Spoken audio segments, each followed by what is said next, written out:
Le jeudi, c'est vraiment le jour de l'actualité forte dans Smartech. On va évidemment débriefer de ces grandes news du secteur avec Alain Staron, notre disrupteur Alain Staron, cofondateur d'Artifil. Et Alain, vous serez en compagnie de Julien Pillot qui sera avec nous à distance, mais il est déjà fort préparé. Avant, on va commencer avec ce qui est l'actu de la semaine, mais c'est même l'actu là très chaude, puisque l'annonce date d'hier avec Olivier Vallet.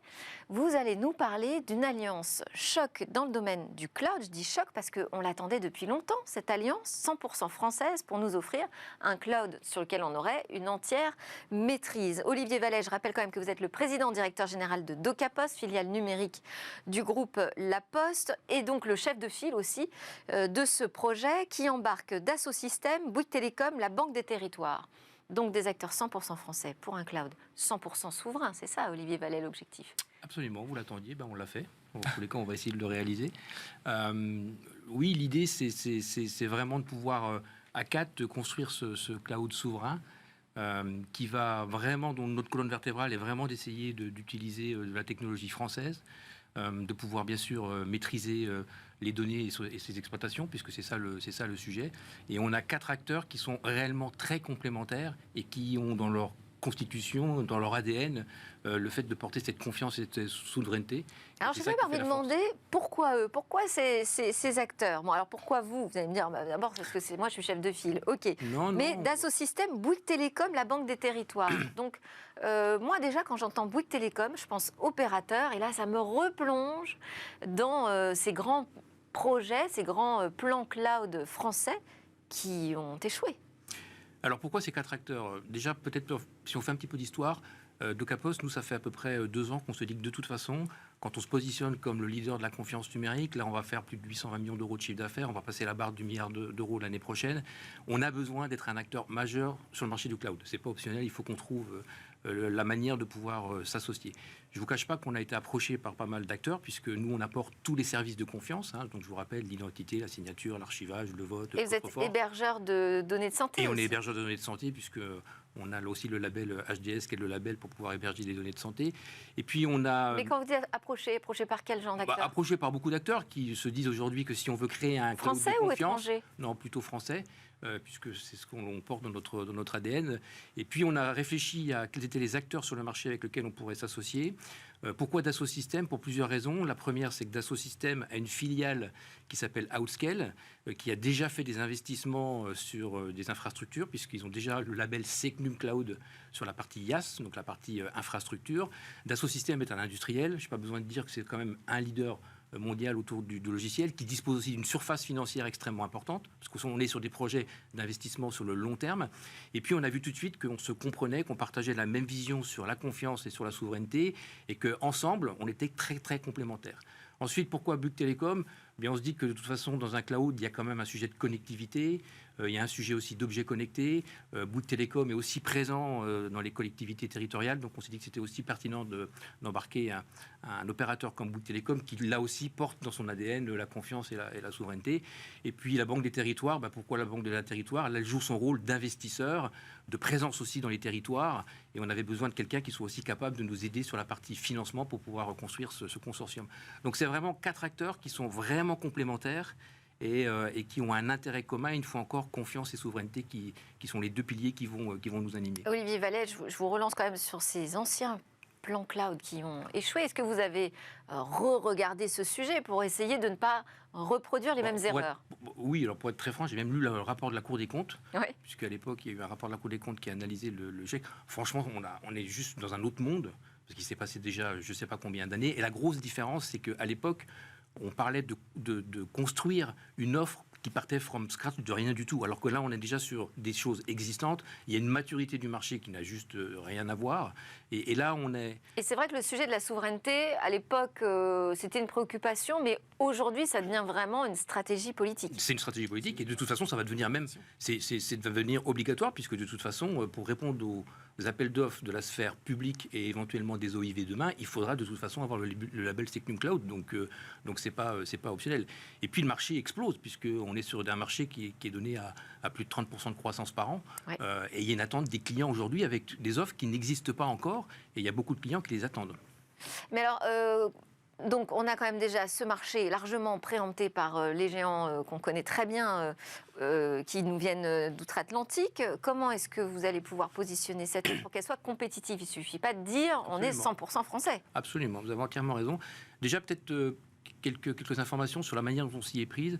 D'abord, ça fait 11 mois qu'on travaille ensemble et on a vraiment pris la décision de ne pas faire d'annonce tant que nous n'étions pas d'accord, les quatre, sur toute la dimension juridique, répartition des clients, segmentation, verticalisation. Donc tout ça c'est fait. On a vraiment travaillé très très fortement avec ces quatre acteurs. On est vraiment maintenant dans la phase où on va créer cette société.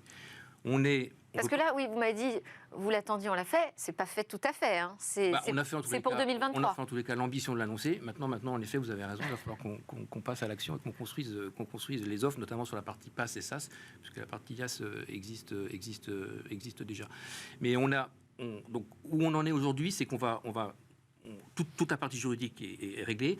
On a aussi décidé d'être extrêmement pragmatique et de cibler des secteurs d'activité. Donc on ne veut pas se positionner comme qu'un offreur de cloud généraliste. On a ciblé le secteur public, collectivité territoriale, État et collectivité territoriale, la santé, sur lequel il y a un enjeu majeur aujourd'hui autour des données, et un enjeu majeur de sécurité, et puis la banque et l'assurance. Donc c'est ces trois secteurs de marché qu'on a décidé de cibler.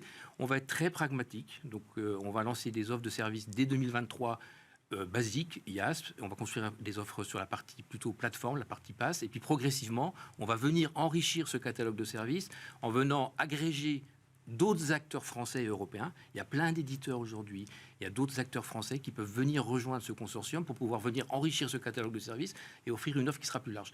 Donc on va construire ça de façon très pragmatique. Est-ce qu'on peut être compétitif aussi en termes de tarifs en France ? Oui, on peut être compétitif puisque d'abord on n'a pas le choix, puisque je pense que ça serait illusoire de penser que parce qu'on s'appelle Dassault, Decapost, Bouygues, qu'on pourrait vendre plus cher. Donc je pense qu'on a intégré dans notre business plan le fait que de toute façon on va investir et que la rentabilité de cette opération se fera sur la durée. Et on est conscient aujourd'hui qu'il va falloir qu'on soit dans une offre compétitive au niveau des meilleurs du marché. Donc ça, on l'a intégré dans notre business model puisque c'est pas optionnel. Et je précise qu'on va créer une société. Et pourquoi on crée une société? C'est justement Numspot, c'est ça? Numspot, c'est le nom de la société. On est en train de recruter l'équipe dirigeante et on a créé une société justement de manière à pouvoir lui donner les moyens d'avoir l'agilité de créer cette société et d'avoir la bonne agilité dans la construction des offres. Et nous, les quatre acteurs, on va apporter notre puissance financière, notre savoir-faire, mais en tous les cas, la société va être construite comme une start-up. Et alors, qui va la diriger? Qui se lancerait. Ben ça, vous le saurez dans très peu de temps. Ah, non, je pensais qu'on allait la prendre aujourd'hui même. Pas encore, sur le plateau de Smartech. Tant que c'est pas signé, je ne me permettrai pas de l'annoncer. Mais je peux vous dire qu'on a déjà identifié le ou la candidate et l'équipe dirigeante qu'on annoncera très très prochainement. Bon, on va patienter. Je voulais quand même vous interroger aussi sur la question de la sécurité, parce que les données de santé, la finance et tout ça, c'est vraiment clé. On a quand même Guillaume Poupard, qui est encore aujourd'hui le président, non, c'est pas le président, c'est le directeur, merci, de l'ANSSI, donc l'Agence nationale de sécurité des systèmes d'information, qui a déclaré à l'occasion d'une audition au Sénat que les acteurs français du numérique n'étaient pas capables de développer un cloud de haut niveau avec des technologies exclusivement françaises. Donc première question, est-ce que vos technologies seront exclusivement française? Et deuxième question, parce que Guillaume Poupard, quand il fait cette déclaration, c'est parce qu'il a une préoccupation première qui est la sécurité. Et pour lui, la sécurité, aujourd'hui, n'est pas garantie par des solutions 100% françaises. Franchement, je ne me permettrai pas de commenter les propos de Guillaume Poupard, qui en plus, je pense, c'est quelqu'un qui a tout fait justement pour pouvoir encourager le développement de la confiance, le développement d'acteurs souverains. Qui est à la tête de ce label. Qui est à la tête de ce label et qui, je peux vous dire, puisqu'on a bien sûr rencontré l'ANSSI en amont pour présenter notre projet, et on a eu un retour extrêmement positif de l'ANSSI sur le fait que, enfin, il y avait 4 acteurs qui allaient pouvoir... Mais alors, qu'est-ce que vous lui répondez quand il dit ça? On lui répond aujourd'hui que il a raison de le dire à l'instant T, maintenant que quand il y a 4 acteurs de cette taille et qui sont aussi complémentaires, qui se mettent ensemble avec les moyens financiers pour pouvoir y arriver, puisqu'il y a un moment donné, il faut aussi qu'il y ait un peu d'argent qui soit dépensé si on veut vraiment jouer dans la cour des grands et avoir une ambition européenne. Et je pense qu'aujourd'hui, dans les relations qu'on a eues avec l'ANSSI, ils ont été convaincus, en tous les cas, que notre projet faisait beaucoup de sens. Et en tous les cas, on a bien, un encouragement plus que chaleureux de l'ANSSI à poursuivre notre projet. Bon, Donc, alors, à nous c'est maintenant de faire oui. le nécessaire pour démontrer qu'on va être capable de construire cette offre, puisque là, on est au début de l'aventure. Mais en tous les cas, on a vraiment cette ambition-là. Et ces 4 acteurs, j'insiste vraiment là-dessus, ont une vraie conviction sur les enjeux de souveraineté. Et une fois encore, on est vraiment sur des sujets très ciblés. Et on n'est pas du tout pour pouvoir offrir une offre qui soit généraliste pour tous les acteurs du marché. Donc on va vraiment se concentrer et apporter des éléments de preuve étape par étape. Bon, très bien. En tout cas, vous êtes très attendus, y compris par Jean-Noël Barrot et Bruno Le Maire, qui ont déclaré les espoirs qu'ils fondaient sur cette nouvelle alliance. Et puis, important aussi pour vous, le SIGREF, qui représente les directeurs des systèmes d'information du CAC 40, en gros. Donc, ça fait quand même, si vous avez la commande publique plus le CAC 40 avec vous, a priori, ça devrait marcher. Mais il y a encore une étape à passer, c'est l'autorité de la concurrence.